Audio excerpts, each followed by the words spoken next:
Cinema అయిన మహా నేను మిస్టర్ బీన్ మాట సూటిగా ఉంటుంది, మ్యాటర్ క్లియర్ గా ఉంటుంది. మ్యాటర్ లో వెళదాం. పాత కాలంలో సినిమాలు ప్రేక్షకులు అనే వ్యవహారం మాత్రమే ఉండేది. హీరోలతో సంబంధం లేదు. మంచి సినిమాలు పడితే ఆదరించే వాళ్ళు ప్రేక్షకులు. కానీ రాను రాను పరిస్థితుల్లో మార్పు వచ్చింది. స్టార్ హీరోలు వాళ్ళ అభిమానులు, ఆ తర్వాత మిగతా వ్యవహారాలన్నీ. స్టార్ హీరో అవటం అంటే 10 లక్షల మంది అభిమానులు సంపాదించుకోవడమే. అభిమానులు బేస్ ఉంది అంటే చెప్పుకోనక్కర్లేదు, బోల్డంత దండ. ఆ హీరో సినిమా వస్తున్నప్పుడు వాళ్ళు చేసే హంగామా, హడావిడి, సందడి అబ్బో ఓ రేంజ్ లో ఉండదు. బ్రహ్మాండంగా బిజినెస్ అవుద్ది. అభిమానులు సినిమాని భుజానికి ఎత్తుకుని జనాల్లోకి పట్టుకెళ్తారు. పెద్ద పెద్ద రికార్డులు, కలెక్షన్ల బీభత్సం. సినిమా బాగుంటే ఇంత చేస్తున్న అభిమానులు వాళ్ళ హీరో నుంచి ఏం కోరుకుంటారు? ప్రతిసారి సూపర్ హిట్ కోరుకుంటారు. సూపర్ హిట్ దక్కకపోయినా అభిమానించకుండా వదలరు. అలా అభిమానాన్ని ప్రదర్శించడం మూలంగా వాళ్ళకి ఏమొస్తుంది? ఇది చాలా మందికి అర్థం కాని ప్రశ్నే. ఒక రకంగా చెప్పాలంటే అభిమానించే వాళ్ళకే తెలియదు. అదో పిచ్చి. ఆ పిచ్చిని చూసి దాదాపు స్టార్ హీరోలందరూ కదిలిపోతా ఉంటారు. ఎన్నో వేదికల మీద చూసాం. ఎందుకు మమ్మల్ని అభిమానిస్తున్నారు?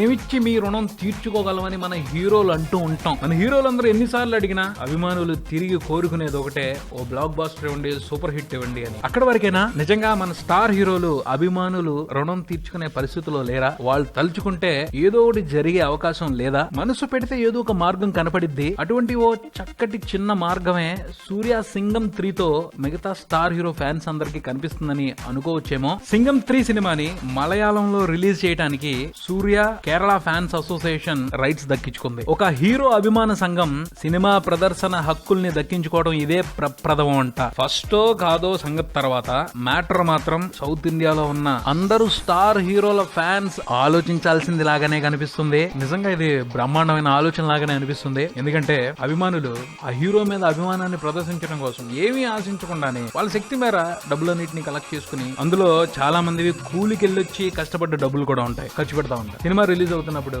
థియేటర్లని ముస్తాబ్ చేయడానికి, కట్అవుట్లు కట్టడానికి, హంగామా చేయడానికి, అలాగే హీరో బర్త్డే వస్తే బ్లడ్ డొనేషన్ క్యాంపులు, అన్నదానాలు, ఇవన్నీ సొంత ఖర్చులతోనే చేస్తా ఉంటారు. ఇంత ఖర్చు పెడుతున్నారు, ఏమొచ్చిద్రా మీకు అని పెద్దోళ్ళు అడగడం కనిపిస్తానే ఉంటది. సూర్య ఫ్యాన్స్ చేసినట్టుగా మిగతా ఫ్యాన్స్ కనుక ఫాలో అవుతే మా హీరో మూలంగా మేము ఎంత సంపాదించుకున్నారా అని కాలర్ ఎగరేసుకునే పరిస్థితి రావచ్చు. కేవలం రికార్డుల లెక్కలు మాత్రమే అభిమానులకి, లాభాలు మాత్రం నిర్మాతలకే, డిస్ట్రిబ్యూటర్స్ కే, హీరోలకి.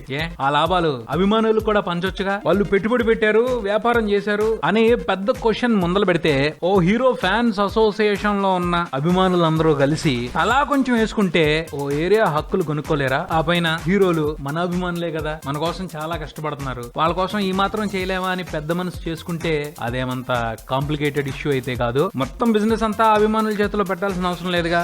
ఏదో ఒక ఏరియాని వాళ్ళకి ఇచ్చేస్తే ఎటు కంప్లీట్ లాభాలు వాళ్ళు తీసుకునే అవకాశం ఉండదు. షేరింగ్లని, ప్రాఫిట్ షేరింగ్లని, ఇంకేవో రకరకాల స్కీమ్స్ ఉంటాయి. వాటి ప్రకారం నిర్మాతకి చేరాల్సిన ప్రాఫిట్ అయితే తప్పకుండా చేరుద్ది. ఇన్ కేస్ సినిమా ఫెయిల్ అయినా అది ఇబ్బంది ఉండదు. మా హీరో కోసం ఖర్చు పెట్టుకున్నాం కదా అని గర్వంగా చెప్పుకుంటారు. బయట డిస్ట్రిబ్యూటర్స్ లాగా గగ్గోలు పెట్టారు. అయినా స్టార్ హీరోతో సినిమా అంటే కంప్లీట్ కత్తి మీద సామి కాదు. రిస్క్ చేయకుండా ఒక కంఫర్టబుల్ ఏరియాలో బిజినెస్ చేసుకుంటే తప్పకుండా లాభాలు ఉంటాయి. ప్రతి స్టార్ హీరోకి ఎంత ఫ్లాప్ సినిమా అయినా ఓ రేంజ్ కలెక్షన్స్ అనేవి ఉంటాయి. సో పూర్తిగా లాస్ అయిపోయి రోడ్డు మీదకి వచ్చేసారు అనే మాటలు ఎప్పుడు వస్తాయి అంటే, ఎక్స్పెక్టేషన్స్ సినిమా మీద బాగా ఉన్నాయి కదా అని విపరీతంగా డబ్బులు కుమరిచ్చేస్తారు. అప్పుడు దెబ్బ అవుతారు సినిమా ఫ్లాప్ అయితే. సో మరీ ప్రమాదంలోకి నెట్టేసేలా కాకుండా ఓ రీజనబుల్ రేట్ కి అభిమానులకు ఓ ఏరియా ఇచ్చేస్తే సినిమా బాగా ఆడితే చాలా బతుకులు బాగుపడతాయి. పోతే ఇది అనుకున్నంత ఈజీ కాదు, అలా అని అసాధ్యము కాదు. ప్రతి ఆలోచనలోనూ ఏవో కాంప్లికేషన్స్ ఉంటాయి. అందరూ మనసు పెడితే తప్పకుండా చక్కటి సొల్యూషన్ దొరుకుద్ది. ఇప్పటికే చాలా మంది స్టార్ హీరోల అభిమానులు ఎగ్జిబిటర్స్ గాను, డిస్ట్రిబ్యూటర్స్ గాను ఉన్నారు. పోతే వాళ్ళు ఇండివిజువల్స్, వాళ్ళ దగ్గర డబ్బులు ఉన్నాయి, కొనుక్కుంటా ఉంటారు రైట్స్. అలా కాకుండా